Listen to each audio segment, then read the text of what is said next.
hey there, Internet people, and welcome back to Greenwing Gaming. Or welcome if you're new, and if you are new, this is probably a new experience for you on the channel, because this is a Friday upload, which we haven't done for a little while. It's been a little tricky trying to find the time to film these longer videos, but Fridays on this channel, we usually like to play tabletop games. So today we are continuing on with our playthrough of Rangers of Shadowdeep. And today we're actually in for a bit of a treat. We're finishing out the core rulebook by playing the Burning Light expansion, which was the first ever story expansion of Rangers of Shadowdeep. Easily the largest. It's got something like, I want to say 8 scenarios in it. It might be 7, but whatever. But anyway, a very large expansion of the game. So we're going to be doing this one for a while. This is probably going to be like the next 2 months of Friday uploads. But I'm looking forward to it because it's, from the quick glance through I had to make of it to get the models ready, it's looking like it's going to be a lot of fun. It's got a bit of a choose your own adventure vibe to it, because the scenarios are lettered A through I think H, and with the exception of the finale episode, the finale scenario, you can play these missions or these scenarios in almost any order. And so the whole thing is that your party, your ranger and companions have been sent to, in this case, our ranger, Tywin Quickblade, and his little posse of companions have been sent on a mission to a monastery deep behind enemy lines. It's hidden within the Shadowdeep. Makes sense why they sent Tywin. Right now he's the only ranger who's made it to the Shadowdeep and survived. But this mission is Tywin and his friends being sent to this monastery deep behind enemy lines to recover some valuable relic. And the whole thing is that when you get there, there's a couple of entry points, and whatever to the monastery, and whichever of those entry points you pick, that's the first scenario you play, regardless of the letter. And then from each location that you play in, there's a certain number of valid next scenarios, because those are the only scenarios you can play next are the ones that are adjacent to the one you just played. There's a little bit of a caveat to that. If you play yourself into a corner, you can then you are then able to double back to other rooms. You don't have to replay the scenarios to get back to the other rooms. That would get a little tedious. But yeah, so the whole thing is that you're going to this monastery, this ruined monastery, and you're trying to track down this relic, but you don't know where it is. And so you have to play through the different scenarios until you either find it or find clues as to its whereabouts. So I think it's going to be a lot of fun. I hope you guys are going to enjoy it, because we're going to be stuck with it for a while.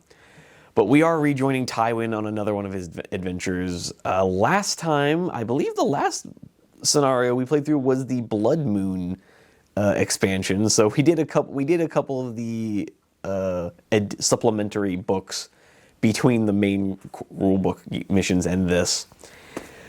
But there are no more of those, and so we're going to be kicking on with the actual story expansions, because Blood Moon and Incinerator didn't really have stories. They were just kind of little add-ons.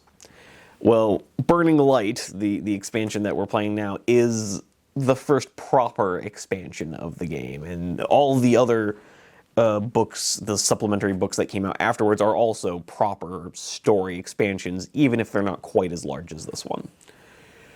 But before we get too deep into playing this scenario, before we hop into looking at the board and all that, I would just like to remind you guys to consider subscribing and all the usual engagement stuff, liking, subscribing.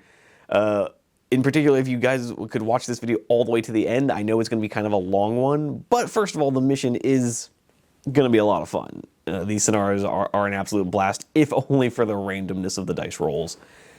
But the longer you guys watch, the more it does help out the channel, so I would really appreciate it.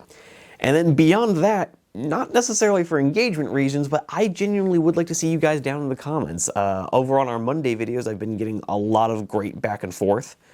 A lot of people leaving their own opinions on 40K and all that stuff, so I would love to hear what you guys have to say about Rangers of Shadowdeep. Have you been enjoying the videos? Have you been planning on picking this game up for yourself, have you played it before? Because I honestly have never met a person in real life who has played Rangers of Shadowdeep or even heard of Rangers of Shadowdeep, which probably explains why these videos don't get the most views, but we are getting some people watching them, so I'm hoping there's at least a few of you who have played this game before.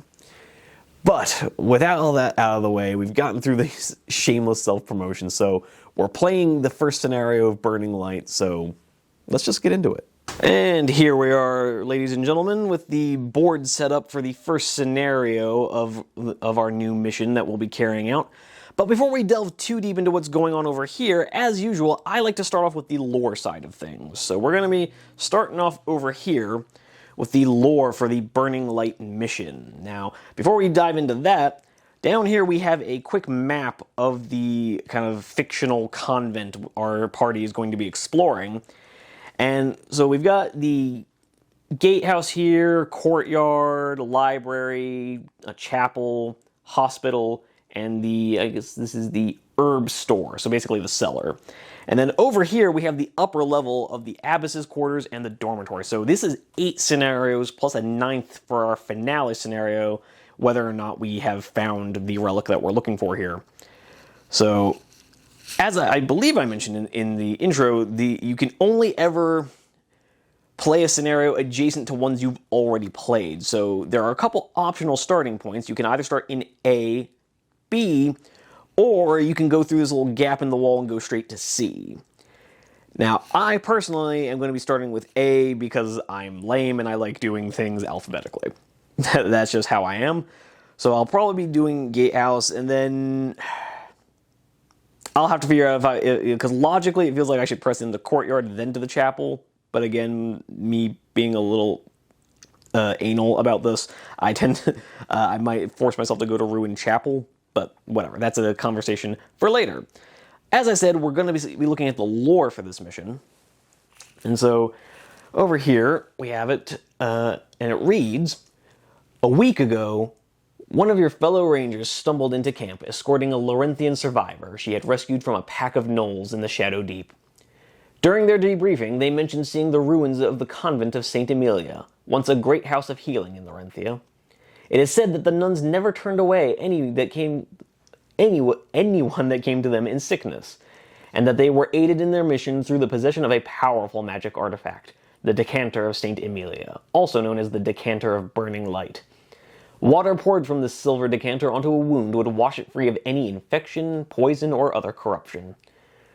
The ranger didn't approach the convent, but from what she could tell, the place appeared abandoned. The walls were cracked and several of the towers had collapsed. Soon afterwards, you were summoned by your captains. They explained the situation and tasked you to venture into the Shadowdeep, make your way to the ruins, and if possible, find the Decanter of St. Emilia. Such a healing item with healing powers could save many lives and prove a huge advantage in the ongoing war. Gathering your companions and what gear you need, you set off. You took the path known as the Shattered Stairs and descended into the deep, slowly making your way through the boggy terrain that stretched out before you. Following a map provided by your captains, you carried on until the land finally dried into a barren, rocky expanse. You spent your nights sleeping in ditches and shallow caves, and your days dodging patrols of gnolls and other foul creatures. Eating meals of dried rations and whatever could be caught, usually snakes. Thankfully, the map noted a couple of freshwater pools where you could replenish your water. After nearly 8 days of travel, you caught your first glimpse of the convent. Its ruins stood atop at the top of a rocky escarpment, visible for miles around, even in the perpetual gloom.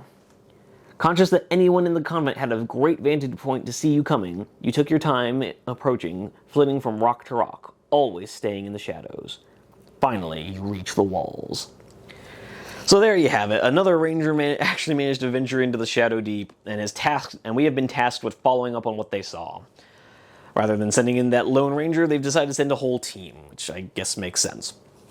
But we are looking for this mythical decanter to try and help with healing the wounded of this terrible, terrible conflict. But as I said, we're going to be starting off with the scenario A, Gatehouse, which fortunately is right over here. I promise I'm not doing it totally. I'm totally not doing it just because it's easier to flip to that page. But this is actually going to be a quick scenario. There's only 6 event cards, which means there's only going to be 6 turns. And having gone through the special rules and setup for this, there's nothing here saying that you keep going once after the event cards are depleted. So the standard rules for Ranger of Shadowdeep say no more event cards, no more turns. So we have 6 turns to try and deal with whatever we find in here. So real quick before we jump into the technical side of this, I am going to read you the quick blurb for this scenario. Scenario A, the Gatehouse. Even before you set foot in the Gatehouse, you are nearly overcome by the stench of death and rotting bodies. We're off to a great start, guys. In the faint light that streams through the shattered gates, you can see a trio of bodies dangling from chains in the ceiling. Lovely! They've been here for a while. As you move inside, a large and menacing form looms out of the shadows of a side room. An immense ogre covered in dried blood and gore and clutching a crude club lumbers into the faint light. Well, this just has the makings of a great time, doesn't it, guys? So here we have a pretty simple map. Our heroes are going to be starting over here. The whole thing is played on a table that is 3 feet wide and 2 feet deep. The heroes start at the entry point. All members of the party must start within 3 inches of the entry point.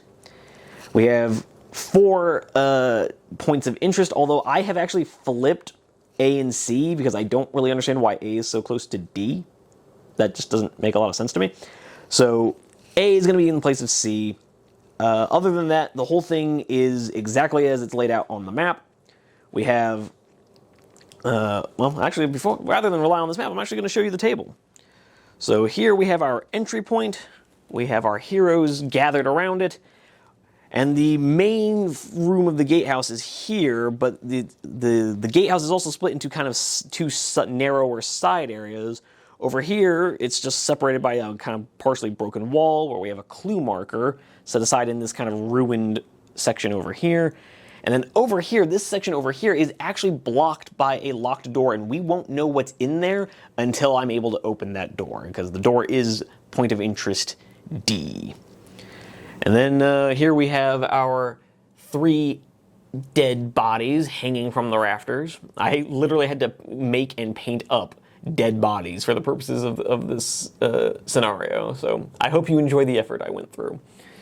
But other than that, we're going to have to make a stealth check to find out where the ogre is placed, which, while we're at it, let's go ahead and do that. So we're going to have Lady Gwyneth, our rogue, start off by making our stealth check. The target number is a 10. She has a +5 to this, so let's see if she can't crank a 5+. She does. She cranks a 10 all on her own, which means that the ogre is going to be placed in a far corner. So we're going to put it off in this corner over here. And prior to that, off camera, we did have to roll a randomized corner to place a ghoul in. And so we ended up rolling that one over there. So we have a ghoul in this corner. We're going to have an ogre on the opposite corner. And 4 points of interest and a clue marker to deal with. So we will just have to see how this all works out, guys. But with all that being said, we've gotten through the tedious intro stuff. I appreciate you guys hanging in there, and I'll go ahead and get us into the first turn. And here we are at the start of turn number 1. Hopping right into the ranger phase, we have Tywin and company starting off at the entrance, and across the main room we have our ogre getting ready to kick out the people who have disturbed his, I don't know, judging by that barrel on top of him in his drinking contest. And then we've got his little buddy over here in the corner looking to help him expel these nefarious intruders who came in here and ruined their good time. But we're going to start off with Tywin group activating. I believe we're going to group activate with Archibald, our angry man with a torch telling the kids to get off his lawn. And I think we're also going to activate with Bryn, our tracker. So the way group activation works is everyone has to take their first action before anyone can take their second. So we're just going to go ahead and start off with Bryn dialing up a shot from his definitely not a crossbow, which we're calling a musket for the purposes of this campaign. And he's going to dial up a shot over into this ogre. So our heroes have come treading into this shadowy, mysterious gatehouse with dead bodies hanging from chains. And our leather-clad companion over here, the brave and bold tracker Bryn, levels his musket, seeing this massive figure looming out of the shadows. So he's going to be a shoot of +2, which I don't know if I've been getting wrong in previous scenarios, but I'm sure if I did, somebody will let me know. Wonderful thing about YouTube videos, they live on the internet forever. But anyway, so he's going to be a shoot +2 against the ogre's fight of +3. So I'm not loving his odds, but he might be able to do some chip damage. Oh, and as feared, it does not go Bryn's way. Bryn has rolled a respectable 13, which comes out to a 15, but the ogre has rolled a 14, which goes up to a 17, so not quite. But in any event, he's going to use... he can't take his second action yet, but it's just going to be to reload. So, yeah, he's just going to be sitting there doing a whole lot of nothing.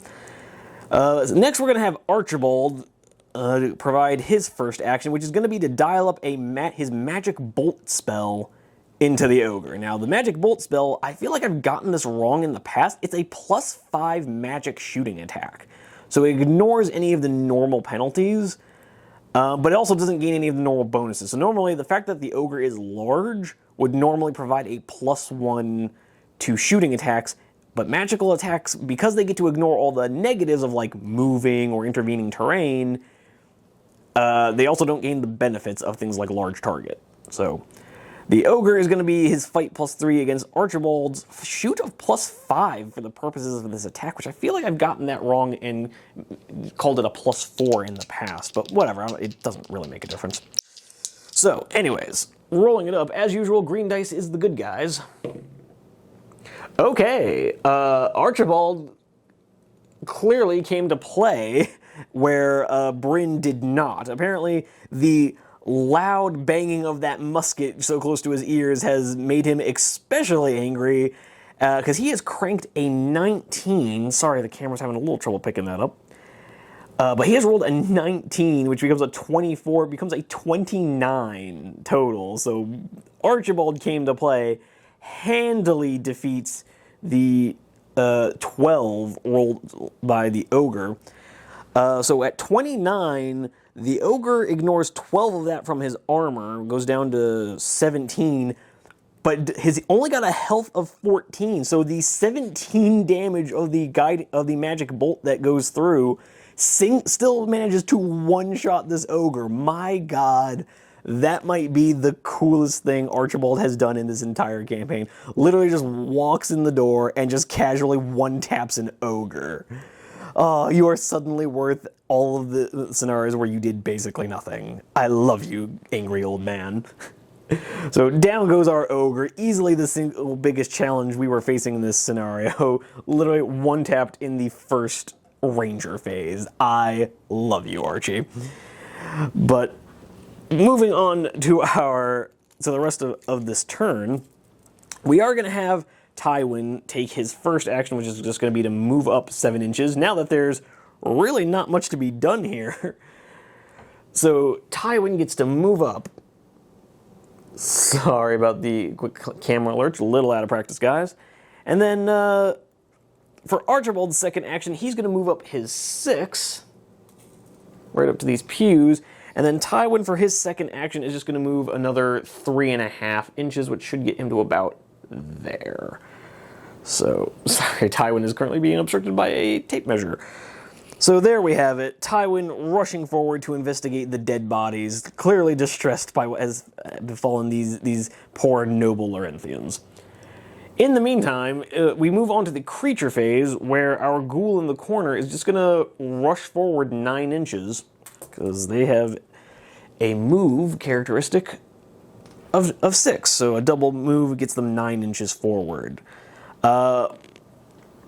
Yeah, I don't really know what to do about him, just because I don't necessarily want to divert too much to killing a single ghoul. On the other hand, there is a treasure token over here, so money. We're going to go ahead and have... We're going to go ahead and have Damien, our man-at-arms. He's just going to go ahead and Bum rush forward. Yeah, we're going to throw caution to the wind and have Damien move up the full 9 for his double move, and he's just going to end up like that, already making it to the gap in the wall. But just to be on the safe side, we're going to have the deadliest member of our party, Thaddeus the Crow, fly up next to him and to back him up. Gwyneth, on the other hand, she sees a locked door off to the side and immediately feels that her lockpicking skills start a tingling, and the 10.5 inches of her movement will get her on a double move to the door, but that's going to be the end of her turn, and Bryn just kind of has to hang out at the doorway, feeling really bad about himself as he sadly reloads his musket. But that already brings us to the end of the companion phase. Which means we get to go to the event phase, which means pulling a card from the deck of scary things. So we have drawn ourselves a red 4. Looking over at the scenario table, the red 4, a set of chains dangling from the ceiling suddenly lashes out and snatches one of the heroes from the floor. Select a random hero on the table. That figure must immediately make a move roll of 20 or be bound in the chains. Once bound, the figure may attempt one escape each turn by making a strength roll at target number 20. Otherwise, it remains bound until the end of the scenario. Evil creatures ignore bound heroes. If the hero escapes the chains or dodges it to begin with, gain 4 XP. So we have to randomly determine which of our heroes is going to get wrapped up in some chains. Normally you have to pay for that sort of thing. So we've got 6 heroes on the table, and we've got a D6. We're just going to roll ourselves a D6. 3, so 1, 2, 3. Damien. Oh darn, the guy who's about to be bum rushed by a ghoul. Means he might actually end up attacking our friendly neighborhood crow. Yeah, that's the word I'm looking for, because if Damien gets wrapped up by that chain, the ghoul will ignore him, as stated by the little card, the little blurb we just read. So, oh no, concern intensifies. So Damien has a movement of 6, so he adds that to his dice roll. He needs to roll a 14 or better, and he rolls a 6. You useless idiot. So no, Damien is immediately wrapped up by menacing chains and is bound. That is not what we wanted to hear. But you know what? We can't complain too much.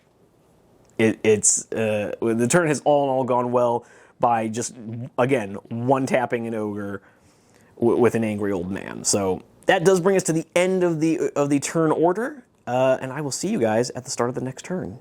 All right, start of turn 2. We are going right into the ranger phase, where Tywin actually isn't going to be able to group activate anyone because I am a fool and rushed him off by himself like a big dumb dummy. So what we're going to do is just have Tywin go ahead and make for objective marker or clue marker B, which now I have to go over and read what clue marker B does. So let's read this here. The body of another of the convent's guards. Make a survival roll, target number 18. If successful, see note 286. If not successful, see note 361. Oh dear. So we need to make a survival roll. Fortunately, Tywin does have a survival of +4, but this is a target number 18, so I'm not loving our odds here. So he needs to crank a 14 or better. Do I go ahead and use his focus ability? I believe we do. We're going to pop his focus ability, which is going to give him an additional +8 to this. It lets him once per game add a +8 to any skill checks, which this is a skill check. So he's a total of +12 now, so just needs a 6 or better. And we roll a 4, naturally. What the hell? We're going to pop the Hand of Fate reroll because I am curious. I don't like failure, and we fail anyway. Oh dear. So we have now figured out we have now failed that survival check. So I'm going to have to go see what that note says, and I will see you guys in just a sec. All right. So I've just gotten back from reading the note, and apparently because I failed that survival check, Tywin fails to notice that the body he was walking up to is still moving. So The marker there has been replaced with a zombie placed directly in contact with Tywin. Fortunately, Tywin is still has his second action, because activating the clue markers in this scenario does not take an action. So he's going to spend his second action to fight the zombie. It's a fight plus 0 to his fight, I believe, plus 4 at this point. So he's going to take a quick swing at this zombie and see if he can't just one-tap him. So again, green dice is the good guys. Oh, those dice went all over the place. Okay, so this has worked out for Tywin. He has rolled a 17 with, I believe, a plus 4 getting him into a 21. So, yeah, obviously this beats the zombie who has a plus 0, so he just has a 16, and it's going to be more than enough to one-tap the zombie. So we have removed another baddie from the table. Our legend grows all the more. Yes, I'm sure the poets will definitely remember that one random zombie that Tywin offed.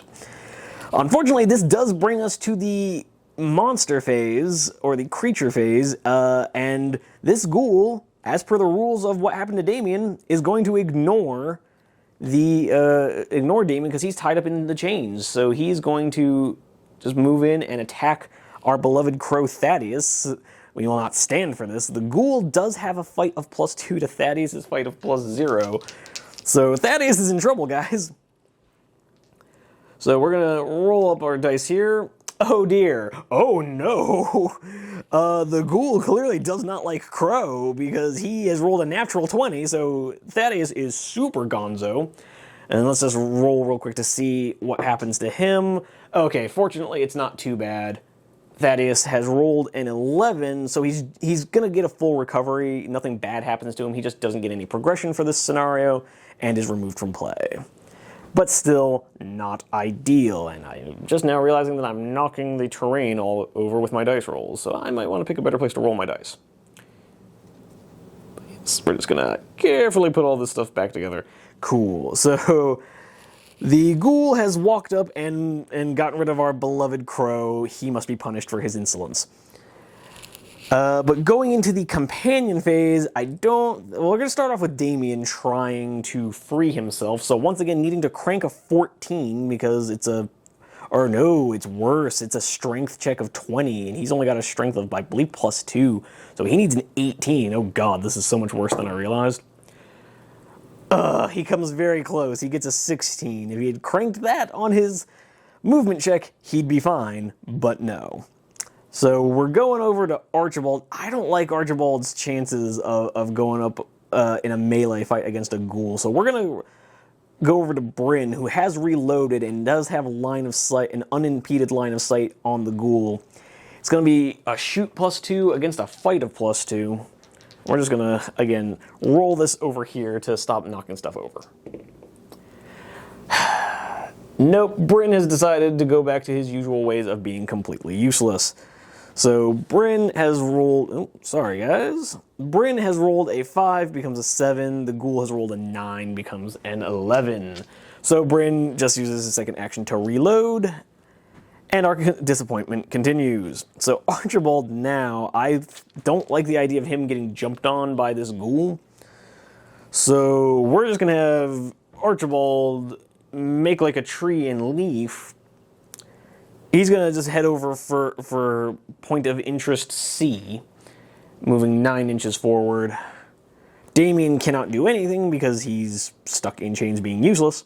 And Gwyneth over here is actually going to activate the door, point of interest D. Now, part of me almost feels like this is a terrible idea because in knowing this game, there could just as easily be baddies over there. But let's go ahead and see what happens when she interacts with the door.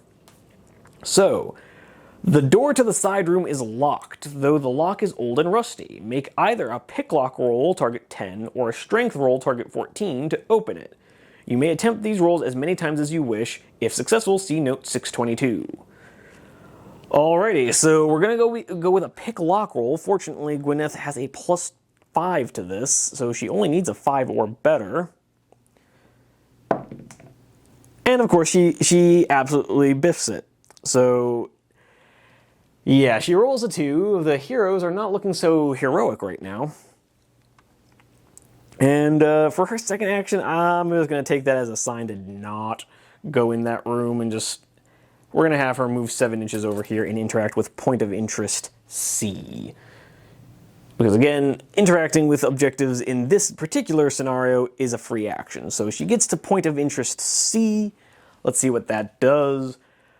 This body appears different than the other 2. In fact, on closer examination, you recognize the livery as that of a Laurenthian royal messenger. Make a perception roll target 8. If successful, see note 472. Alright, so apparently this body over here is much nicer than the other dead bodies. So she's going to be making her perception roll. She does not have any bonuses to this, so let's see how she does. Rolls a 2. Oh dear, so she doesn't see a thing. Our heroes just ain't heroing. But anyways, that brings us to the end of our companion phase. And we're going to go ahead and go to the deck of scary things, and we draw ourselves a red 2. Now, a red 2 is... The players hear a deep laugh and turn just in time to see a second ogre step into the room. Place an ogre adjacent to the doorway opposite the hero's entry point. Fantastic. So, turn 2 has gone so poorly, it actually somehow reversed the luck of turn 1. How? Guys, how? But anyways, we're going to move right along. I'm not going to move this marker over because it feels like something that that other heroes should be able to attempt. Call that cheesing if you want, but I just think it makes sense. But we're going to get that other ogre set up, and I will see you guys in the next turn. Alright, here we are at the start of turn 3. Hopefully this can go a little better than turn 2. Because I don't think we can handle too many more turn 2s in this game. Tywin is staring down the barrel of this ogre that has come lurching out of the shadows with his menacing laughter, looking to punish these impudent fools for intruding on his home. We're going to launch right into the ranger phase, where Tywin is just going to make a beeline for the ogre. He's the person in our party who has the best chances of doing anything about it. And honestly, I just think Tywin, the character I've been going for here, is 100% the type that would want to keep his friends safe from this looming foe. So let's get in there, buddy. Bravely, bravely for the Ranger Corps. So he lurches into combat with the ogre, and he's going to be... We're going to go ahead and pop his once per game ability, Frenzied Attack. I believe this is the most recent heroic ability he's picked up. And what it says is that prior to making an attack, he can choose to activate this ability and give himself a +5 to his attack roll, which I think we're going to need. So he's going to go from being a fight +4 to being a fight +9 against the ogre's fight +3. So hopefully that'll be enough for him to pull out a win here. Okay. It looks bad, but actually no, we're okay. We are okay because we actually have a tie score here, oddly enough. So the ogre has rolled a 20, a natural 20, which becomes a 23. Now, Tywin, on the other hand, has rolled a 14, which becomes also a 23 with his +9. So they tie, which means they both take damage. So let's see, 23 minus Tywin's armor of 11 would still be 12. That would knock him down to 6 wounds. Oof, I'm going to pop his roll with the punches ability as well. I hate that I'm burning through so many of his heroic abilities so quickly, but I need him to not be so grievously injured. So he's going to pop roll with the punches, which allows him to cut the amount of damage he takes in half. So 23 minus 11 is 12, so he only takes 6 points of damage and goes down to 12 wounds. So we are just going to mark him up with a D12 here. Fortunately, our ogre has no such similar ability. 23 points of damage minus his armor of 12 is still 11, which does not kill him. He goes down to 3 wounds and is alive. Oh no, that is not what I wanted to have happen. Oh dear. So that's not great news for me. I don't love that for Tywin, but oh well. That actually, oddly enough, brings us to the end of the Ranger phase and right into the Creature phase, and we start off with the closest creature, which is the ogre, in combat with Tywin. Because remember, the ghoul, for all intents and purposes, must ignore Damien. So we're just going to do that roll-off again, except now Tywin is only a +4 against the ogre's +3. So maybe let's not see another natural 20. Okay, no, we're okay. We're all right. Oh, I'm suddenly feeling a lot better about my decision to cut the damage in half. So the ogre has rolled an 11, Tywin has rolled a 10, which again is going to cause a tie. They're both going to get a 14. And which is only going to cause another 2 points of damage to the ogre, taking it down to 1 hit point, but still very much around, which is not what we needed. Tywin, on the other hand, is going to take another 3 points of damage and go down to 9. This fight is just really, really taking a toll on him.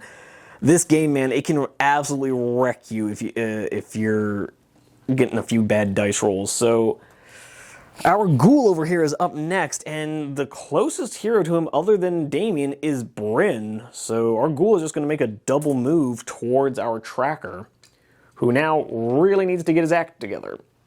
Because we are now in the companion phase, and that ghoul is coming for him, so Bryn, dial up shots. I command you to cast gun. So he's going to be shoot +2 to the ghoul's fight +2. Okay, we finally catch a break.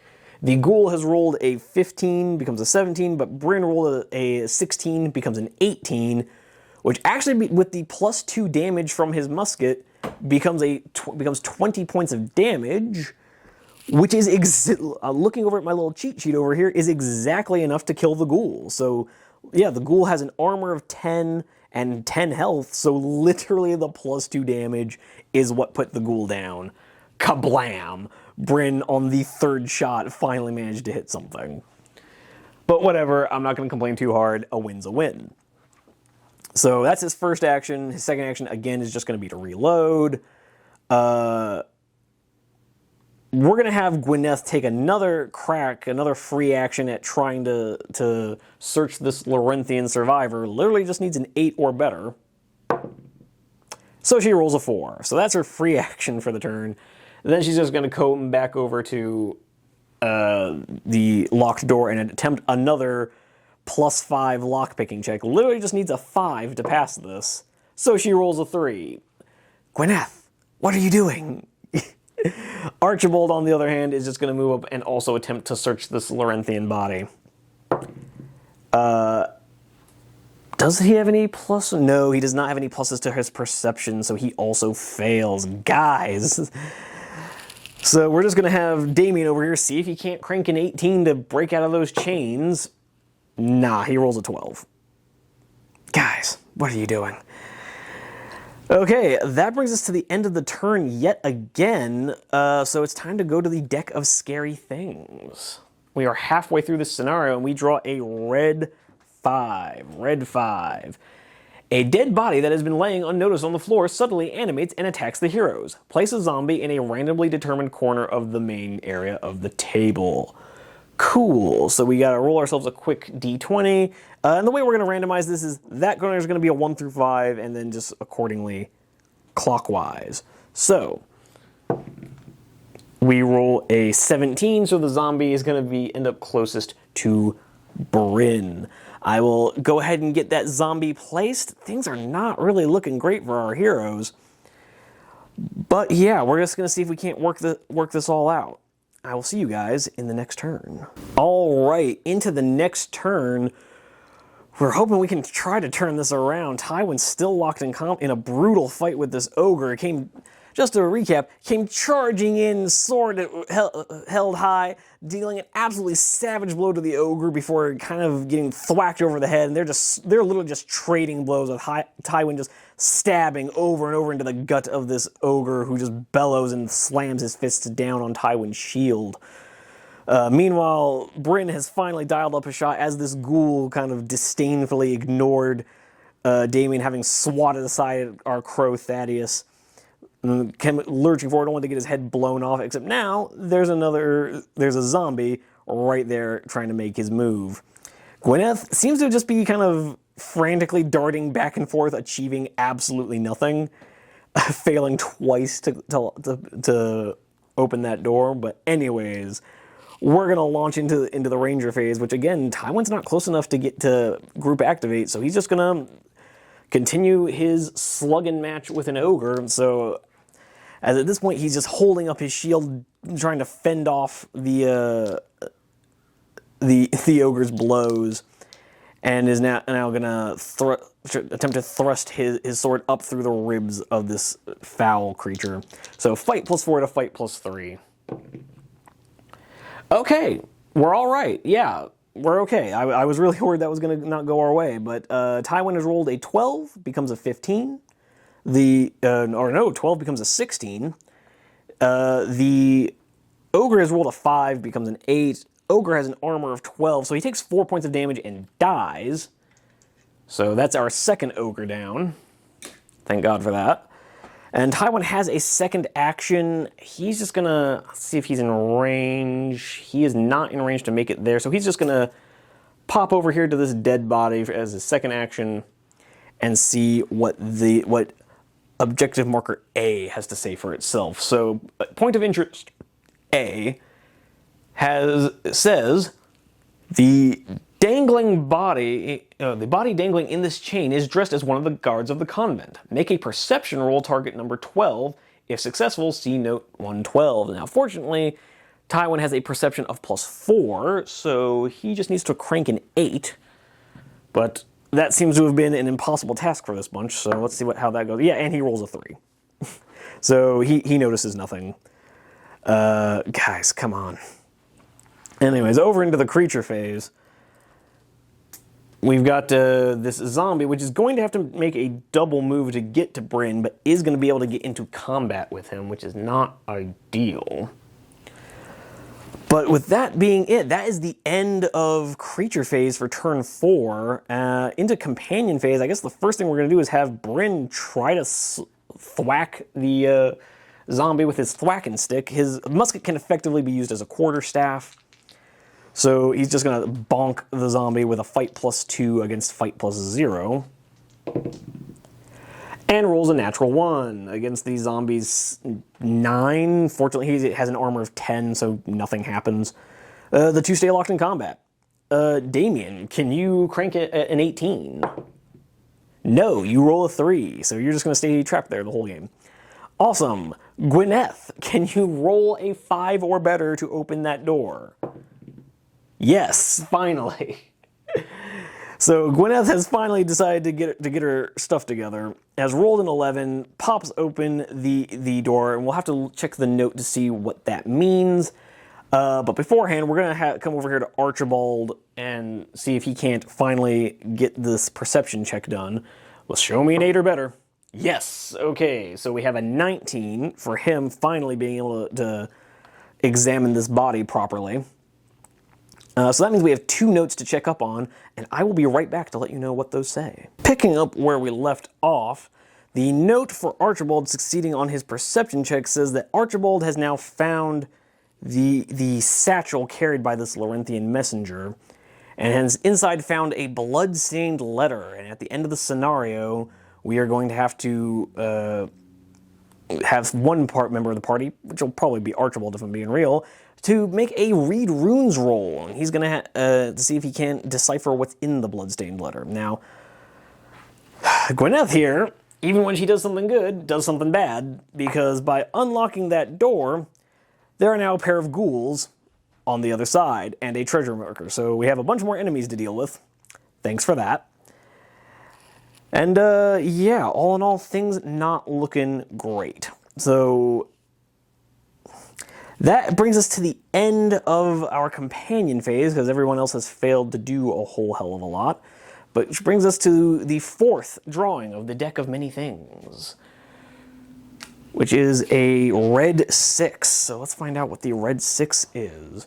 Red 6 is the dead body that has been laying on notice on the floor suddenly animates and attacks the heroes. Place a zombie in a randomly determined corner of the main area. Super. So again, 1 to 5, 6 to 10, so on. This is a 6, so okay, at least if we're going to put a zombie on the table, it's going to be one right next to our ranger.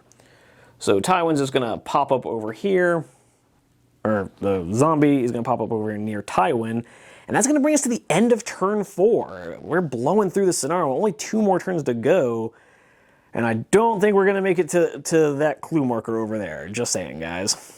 Or treasure token. So, but with that being said, I will see you guys in the next turn. Here we are in turn 5, and again, Tywin all on his own. So as his free action is going to look over point of interest A one more time, see if he can't do a little bit better, and try his perception again. So he's going to have to make a perception check of 8.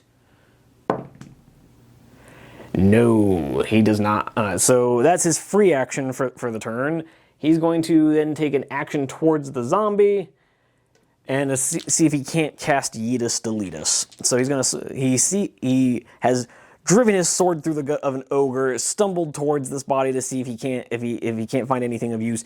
And as he's checking it, starts to notice a zombie lurking out of the shadows and says, "Ho ho ho! Not creeping up on me again. Not so soon after I've been so mediocre." And decides to just kind of, I like to imagine he's just rolling his eyes like, really?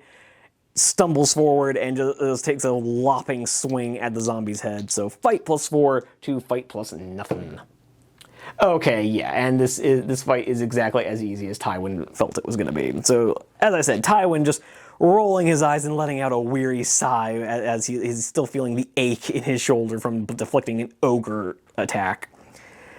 Just walks forward and just kind of casually swipes his sword, taking off the zombie's head with I believe, a final damage of 27, which is definitely enough to one-tap a zombie. So, that is our ranger phase completed, with Tywin just failing to notice things because he's too busy killing already dead guys. But now we have to go into the creature phase, which, actually, first we have to start with the zombie attacking Bryn. Forgot all about that. Bryn has a fight +2 against the zombie's fight +0. Oh, but the zombie doesn't seem to care and ends up doing 7 points of damage, taking Bryn down to 5 hit points. Not great for him. And then we're going to have these ghouls rush forward towards Gwyneth, which I don't love for her. So 9 inches is going to take the first ghoul there, and 9 inches from this ghoul is going to do much the same, getting them about there. So these ghouls closing in on Gwyneth, who I believe... Oh, actually, we need to take this marker off the table as it's been investigated. And I believe Gwyneth is going to... Well, Gwyneth is going to take a casual parting shot at these guys. She's going to try chucking her throwing knife at this closest ghoul. So she's going to have a shoot of +1 against its fight of +2. And yeah, it amounts to nothing. She gets an 8 to the ghoul's 10. Her dagger is wasted and she runs away 7 inches. Cool, so that's her done. Archibald here might actually be of use to us again. He's going to move 6 inches up as he sees Gwyneth retreating with a yelp from the approaching ghouls. And he hears the moans and rattling of dead bodies emerging from behind in this doorway, walks forward holding his torch high against the shadows, and casting Fireball in true Dungeons & Dragons fashion. So he's going to pick this point right here, and any creatures within 3 inches of that take a +3 shooting attack. So he is going to be activating this ability. It's a once per game spell, much like the Magic Bolt. So let's start with the ghoul closer to him. Fight +2 to his shoot of +3 in this case. Oh no. The zombie is this ghoul is clearly immune to fire because he's rolled an 18 to a 16. But what about the one behind him? Maybe he's more susceptible. Not even a little bit. No, the ghouls are just rolling insanely hot today. So Archibald steps forward, lets out a blast from his fireball, and as the flames fade away, the ghouls continue to lurch forward untouched, much to his chagrin. Damien is going to attempt once more to be in any way useful to this party and try to crank an 18. No, he rolls a 15. Oh my god. The thing that's really frustrating about that is he keeps getting so close to freeing himself and then just failing spectacularly. But coming over to Bryn, he's going to attempt once again to defeat a zombie that should be an easy meal for him at fight +2. And he does technically win that fight, but he does so with an 8, becomes a 10, which doesn't do any damage because the zombie is armor 12. So yeah, like it's enough to force the zombie back, but that won't matter. So we're just going to leave the zombie there. Bryn. Oh well. But that does bring us to the end of turn 5. Our hero's still not doing great. Apparently turn 1 used up all of our luck. Tywin, really the only one here even kind of holding his own. But we come down to the 5th drawing from the deck of many things. Or a deck of scary things, sorry. So we've got a red 3, which is, without warning, the entire world begins to shake, and the heroes realize they have been caught in an earthquake. Every hero must make a move roll at target number 16 or miss their next activation. Fantastic. So Bryn needs to make a, with a movement of 7, is going to need a 9 or better. Now he can crank a 16, naturally. Archie here is going to need a 10. He makes it. Gwyneth is going to need a 9. She rolls a natural 20. Great, now I'm using up all my good dice rolls. Tywin also going to need a 9. And he cranks a 13. So yeah, all of our heroes, we're not even going to bother rolling for Damien because he's trapped in the change and it's going to miss his next turn anyway. So yeah, we finally seem to have figured out how to roll better than a 10. Would have been nice if it could have happened sooner, because we're now not going to get either of these treasure tokens, but oh well. So we're moving on to the next turn, and I will see you guys there.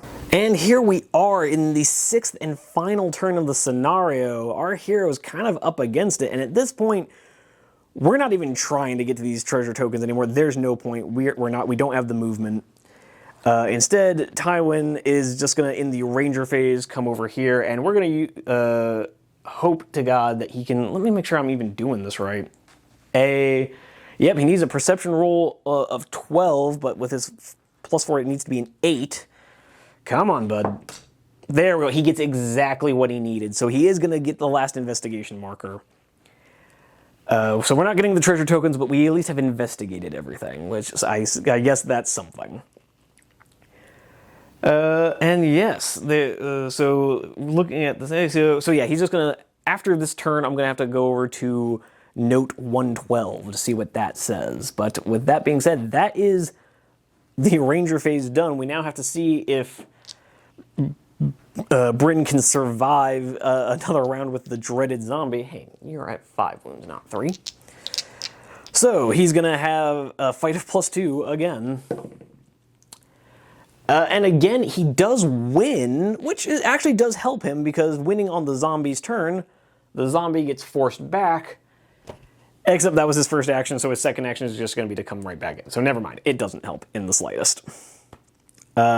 Creature phase, continuing on, this ghoul is going to make a double action move into Archie. And the ghoul... Oh, sorry, guys. I didn't realize how bad the autofocus was there. Sorry. The second ghoul is going to do much the same, ending up just outside from Archibald. So Archie is tied up in combat with one ghoul with another close behind him. Fortunately, it's the last turn. But we're going to start off the companion phase. We're not even going to bother with Damien. He is irrelevant for the purposes now. Bryn is just going to try once again to get some XP and see if he can't extricate himself from this problem. So fight +2. No, quite the opposite. He takes 7 points of damage and is removed from play. Good job, bud.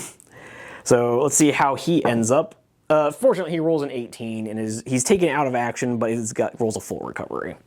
So Bryn is removed from play, and this tale of woe continues.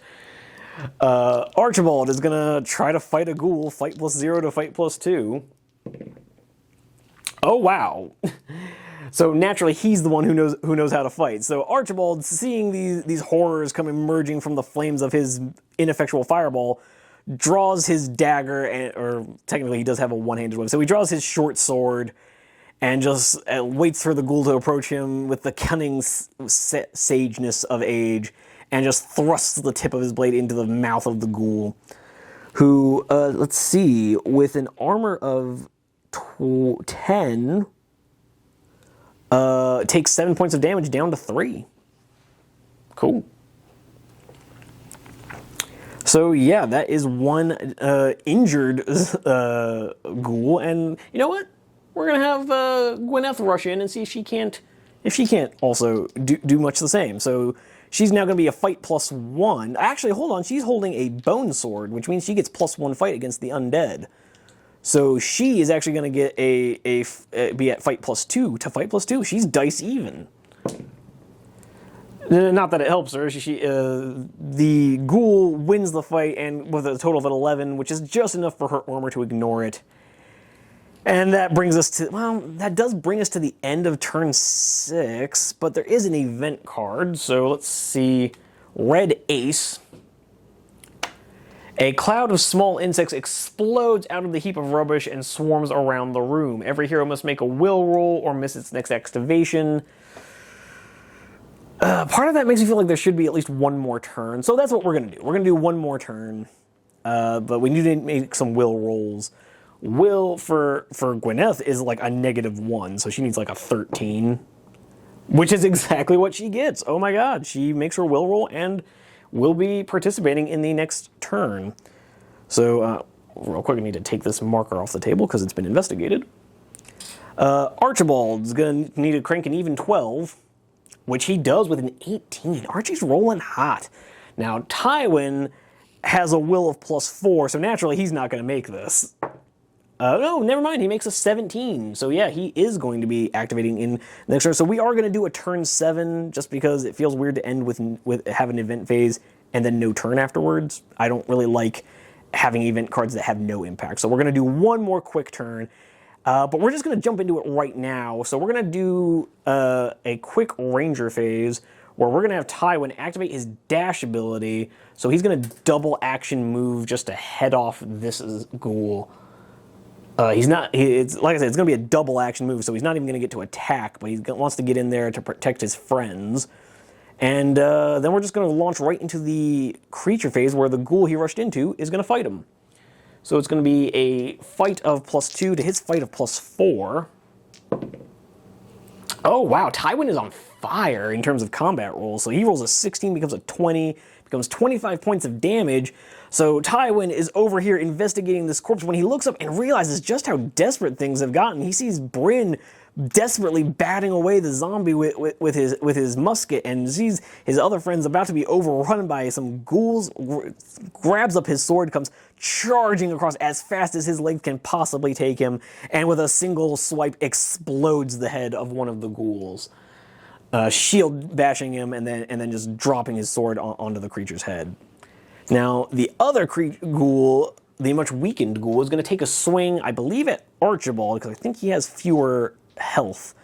Actually, no, looking at their stats, they are the same health, so he's going to take a swing at Gwyneth, who took a swing at him. So it's going to be fight +2 to fight +2. And Gwyneth comes out on top again with a total score of 14. Man, Gwyneth and Archibald putting Bryn and Damien to shame. Because her 14 is just enough to also drop these zombies. So apparently she ran back in fright, then stopped, realized how ridiculous she's been this entire scenario, and turns to face this ghoul, ramming her bone sword into its ribcage, forcing it back before ripping it out, and decapitating the creature, removing him from the field. So we may not have been able to do much investigating, but we have cleared the enemy for the most part. The last of the enemies is going to take a 6-inch move towards Gwyneth. And you know what? Just for the lulz, we are going to have Archibald go in, see if he can't fight +0 to fight +0 this guy, the ultimate noodle fight. He can. He rolls a 14. So Archibald does win that fight, causing 2 points of damage with the zombie's armor of 12, dropping the zombie down to 4 hit points. Sorry about hitting the camera there, guys. And then Gwyneth is inspired by the absolutely furious Archibald, who is just waving his sword around, dealing all kinds of damage. She follows him up with her bone sword after decapitating the ghoul to see if she can't do one better. And seeing Archibald twist his short sword in the ribs of this zombie, Gwyneth is just gonna bring her bone sword down, see if she can't give the coup de grace. And she can. My good, we're having a last minute turn 7 turnaround here. She rolls a 13 to the zombie's 10 with her +2 from the gang up bonus and her bone sword, specifically against undead. That's going to be enough to kill the zombie, because I believe, hold on, so 13, becomes a 15. No, actually, never mind. No, it's not. It's going to drop him down to 2 and not quite kill him. So she does deliver a massive blow to the zombie's head, but doesn't quite finish him off. So we will not be gaining the XP. But that does bring us to the end of the scenario. We can assume I feel like it's safe to assume the zombie is just kind of killed off screen with no XP reward. But with that being said, this brings us to the end of a rather ignoble scenario. Things did not go great for us here, guys. We really just barely survived with Tywin down to half health. 2 of our companions taken out of action. Whew, this was a rough one, guys. And Damien, seriously, you took one turn of running forward and then immediately tripped in a pile of chains. You're fired. Oh my god! Like, after this mission, I'm never taking you again. That's an empty threat. I'm totally gonna take him again. But anyways, 7 turns into this 6-turn scenario, and I finally feel okay ending it. So with all that being said, we are gonna tally up. I'm gonna handle. Well, actually, hold on. The satchel here that Archibald found does require us to make an after-game roll. So real quick, let me check to see who has the best read runes stat in our party. It's actually Tywin somehow. Well, hold on. Let me check. Let me check one quick thing. Yeah, Tywin is equal to Archibald here. So yeah, Tywin's just going to make a quick +3 read runes roll. He needs a 9 or better. No, he rolls a natural 1. So we are not going to be able to decipher the letter he found, but we are going to need to take a look at the note he found on the body, which is note 112. So let's fast forward here. Just got to flip through a bunch of pages to find note 112. Okay, so you guys aren't really going to be able to make this out with the particular lens I have on here, but the guard wears a simple golden ring engraved with a heron. It is a simple yet beautiful piece and may be of value or interest to someone, so you decide to take it with you. Gain 8 XP. Are you kidding me? So yeah. We found a fancy ring, we found some dead guards, and we've cleared out the enemies for the most part. But with that being said, we've handled all of the after-game rolls, and I will see you guys in the outro after I've tallied up some experience and find out how we did. And there we have it. We have finished through the first scenario of the Burning Light expansion. It wasn't exactly the roaring start I was hoping for, but considering how well we were rolling the last couple times we played in Rangers of Shadowdeep, I suppose I can't be too mad at the dice for wanting to humble me just a little bit. Although, the fact that 2 of our models were removed from action does bring up some of the mechanics for this particular mission. So, as I've mentioned, Burning Light is easily the longest of the missions currently available for Rangers, and the healing mechanics work a little differently, that you don't just automatically go back to full health for the next scenario. You see, between scenarios on this particular mission, you either gain 3 health points or go back to half, whichever one would get you higher. So like if you're down to like 1 health, just gaining 3 health wouldn't really help you that much, but going up to half would do you better. So Tywin was already at exactly half, so he just gained... Tywin was reduced to 9 hit points out of his total of 18, so he just gains 3 hit points and goes up to 12. So not doing amazing, but things could be worse. Bryn, on the other hand, was reduced to 0, so when he comes back, he's going to gain half his hit points back, starting at 6.